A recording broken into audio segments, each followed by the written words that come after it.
नमस्कार. माँ अपर्णाला बोलत असते. अपर्णा, मला कबीरच्या बाबतीत काहीतरी निर्णय घ्यावा लागेल. तेव्हा लगेच अपर्णा बोलते, म्हणजे म्हणजे तुम्ही माँ असं का बोलताय? माँ, तुमच्या बोलण्याचा अर्थच मला कळत नाही आहे.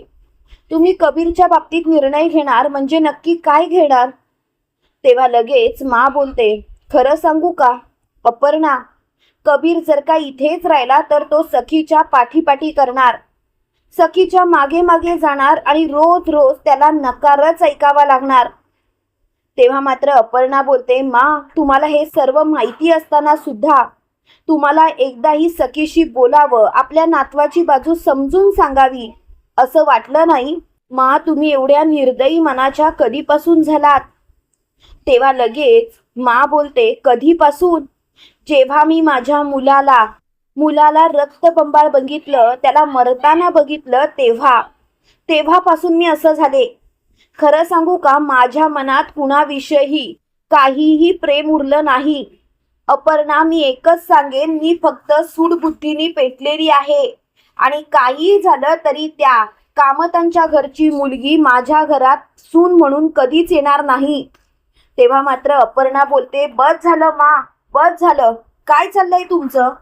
मा, एक गोष्ट लक्षात ठेवा, माझ्या मुलाचं प्रेम आहे सखीवरती आणि सखी जर का त्याला आवडत असेल तर मी त्याला कधीच तिच्यापासून लांब करणार नाही. मा, तुम्ही जे काही करताय ना ते रागापायी करताय, पण सखीचं प्रेम तुम्हाला दिसत नाहीये का? मा, प्लीज असं नका ना करू. मा, खरंच तुमच्या या वागण्याचा मला कंटाळा आलाय, कंटाळा.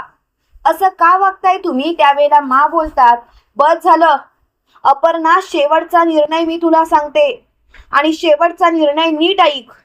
अपर्णा, आता सगळं काही समाप्त झालंय. आता मला कोणाचंच काही ऐकायचं नाही. आता एकच, कान्हा इथे राहणार नाही. कबीरला कायमचं परदेशी जावंच लागणार.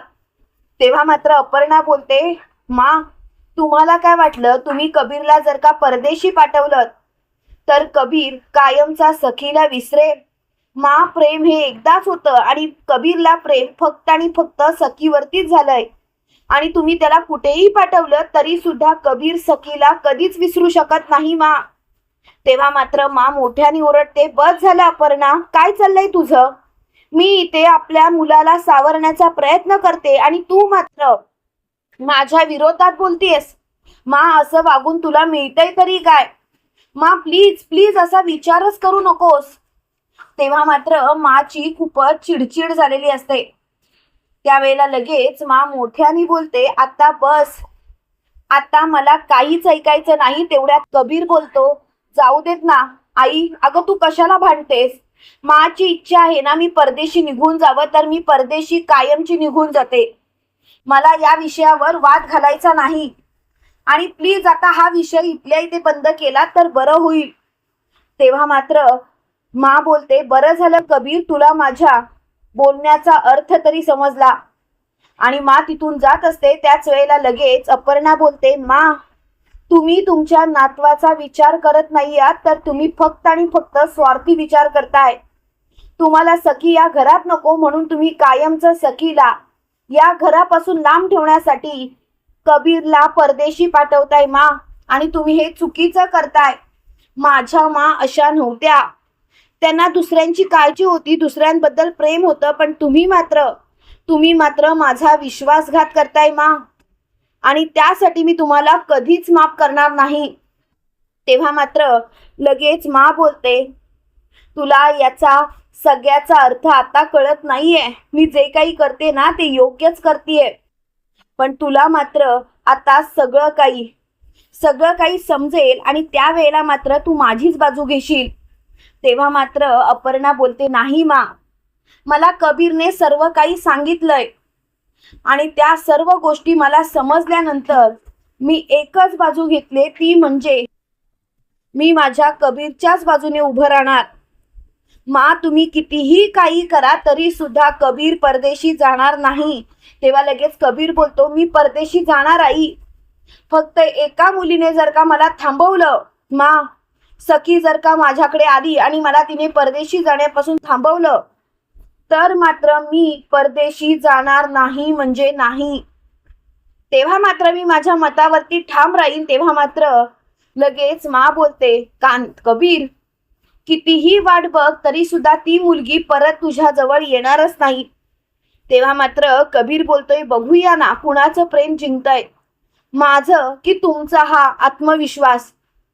तेव्हा मात्र कबीरला खूपच राग आलेला असतो आणि कबीर तिथून निघून जातो. त्यावेळेला मा स्वतःशीच बोलते, या मुलाचा विश्वास बघून तर मला असंच वाटतंय की मी हरणार बहुतेक. मला काय करावं तेच मला कळत नाहीये. पण मला आता शांत राहून चालणार नाही. काहीतरी केलं पाहिजे, त्याशिवाय मी गप्प राहणार नाही. पण काय करू तेच मला कळत नाही. तेवढ्यात मात्र अपर्णा कबीरला बोलते, कबीर कबीर स्वतः शांत हो. कबीर उगाचच कुठेतरी आगाऊपणा करू नकोस. तेव्हा मात्र कबीर बोलतो, नाही आई मी शांतच आहे. इकडे आपल्याला असं पाहायला मिळतं, कबीर परदेशी जाण्यासाठी निघालेला असतो. त्यावेळेला किरण त्याला समजवत असतो, पण काहीही केल्या कबीर ऐकायला तयार नसतो. त्यावेळेला मात्र किरण स्वतःशीच बोलतो, नाही मला माझ्या मित्रासाठी काहीतरी करावं लागणार. मला शांत राहून चालणार नाही. मला माझ्या मित्राला थांबवावंच लागेल. आणि म्हणूनच तो कामतांच्या घरी जातो आणि तो मोठमोठ्याने सखी सखी अशी हाक मारत असतो. त्यावेळेला लगेच सरकार मोठ्याने बोलते, काय चाललंय, तू काय इथे आलायस? हे बघ आता तुम्हाला आमच्या घरात प्रवेश नाहीये. तेव्हा लगेच किरण बोलतो, हे बघा मला फक्त सखीला भेटायचं आहे, फक्त 2 मिनिटं. त्यावेळेला गौतम बोलतो, वहिनी अगं असं काय करतेस, काही महत्वाचं काम असेल. तेव्हा लगेच तेजस्विनी म्हणजे सरकार बोलते, भाऊजी तुम्हाला काही गोष्टी कळत नाहीयेत म्हणून तुम्ही असं बोलताय. भाऊजी प्लीज प्लीज तुम्ही जरा विचार करा. अहो तुम्हाला समजतंय का, हा मुलगा जाऊन जर का सखीला भेटला आणि यांनी जर का उलट सुलट काही सखीला सांगितलं तर सखीलाच या गोष्टीचा त्रास होईल आणि मी माझ्या मुलीला त्रास झालेला नाही पाहू शकत. भाऊजी प्लीज प्लीज हे सर्व थांबवा. तेव्हा मात्र मोठ्यानी सखी बोलते, पुरे काय चाललंय आई, तू त्याला असं अडवू शकत नाहीस. त्याला जर का माझ्याशी बोलायचं आहे तर प्लीज बोलू देत ना. आई प्लीज स्वतःला सावर. तेव्हा लगेच मोठ्यानी सरकार बोलते, सखी काय चाललंय, म्हणजे तुला या मुलाशी बोलायचं आहे. तेवढ्यात किरण बोलतो, सखी बरं झालं तू आलीस. सखी मला तुझ्याशी खूप महत्वाचं बोलायचं आहे.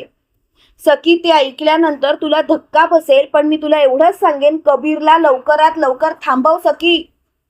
तेव्हा लगेच सखी बोलते, काय मी का थांबवू त्याला आणि मला थांबवायची काय गरज. तेव्हा मात्र गौतम बोलतो, एक मिनिट, काय झालंय किरण, किरण नक्की काय ते स्पष्टपणे बोल. तू कबीर बाबतीत असं का बोलतोयस.